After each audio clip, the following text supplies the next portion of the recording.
সম্প্ৰতি সকলোকে ভীতিগ্ৰস্ত কৰা অসমীয়াৰ সংকট শীৰ্ষক কথা বতৰাবোৰৰ বিপৰীতে মই ভাস্কৰ বৰদলৈয়ে তুলি ধৰিব খুজিছোঁ এই সংকট নেওচি উত্তৰণ কৰিব পৰাৰ ভিত্তি। চিৰন্তন কথা, উত্তৰণ কেতিয়াও মসৃণ নহয়, উত্থান পতনৰ মাজেৰে ই আগবাঢ়ে। সেয়ে আজিৰ এই অৱস্থা সাময়িক, ইয়াক আমি উত্তৰণৰ উপাদানলৈ সলনি কৰিব পাৰোঁ বুলি মই বিশ্বাস কৰোঁ। মোৰ বিশ্বাস এতিয়া প্ৰতিজন অসমীয়া পণ্ডিত এই বিষয়টোলৈ ব্যস্ত।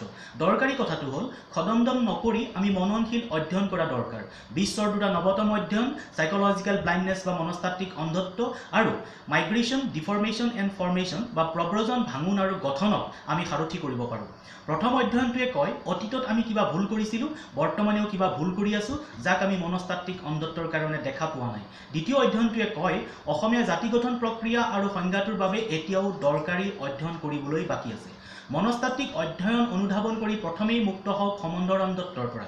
ইয়াৰ কবলত থকা মানুহে নিজৰ বা নিজৰ সম্বন্ধৰ মানুহৰ চিন্তা, কথা আৰু কামত কোনো ভুল বিচাৰি নাপায়। বিপৰীতে আনৰ চিন্তা, কথা আৰু কামত শুদ্ধ বিচাৰি কমকে পায়। শত্ৰু এজনেতো কেতিয়াও ভাল চিন্তা, কথা আৰু কাম কৰিব পাৰে বুলি ভবা নহয়। সঠিকটো এইদৰে উপেক্ষিত হৈ ভুলৰ পয়োভৰত জাতিটো আজি সংকটগ্ৰস্ত হৈছে। সম্বন্ধৰ অন্ধত্বৰ পৰা মুক্ত হৈ শুদ্ধ আৰু ভুলক সঠিক মৰ্যাদা দিলে সকলো সংকট সহজেই অতিক্ৰম হ'ব। দ্বিতীয়তে লাভৰ অন্ধত্বৰ পৰা মুক্ত হ'লে দেখা পাব সামান্য ব্যক্তিগত লাভৰ কাৰণে আমি কিদৰে জাতিটোৰ সংকট সৃষ্টি কৰিছোঁ।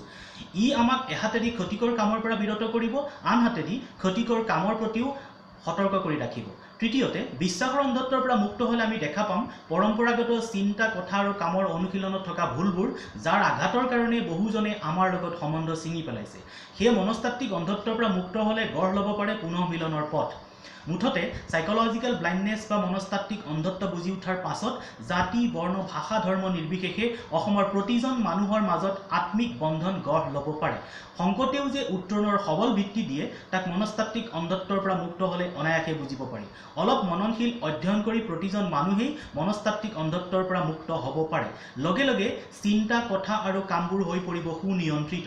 ফলত ব্যক্তি, সমাজ, জাতি আৰু দেশৰ অনেক সংকট অতি সহজেই অন্ত পৰিব। মনস্তাত্ত্বিক অন্ধত্বমুক্ত হ'বলৈ সঠিক অধ্যয়ন, চিন্তন, মনন ইত্যাদি ইচ্ছা কৰিলেই অসমত মানুহে কৰিব পাৰে।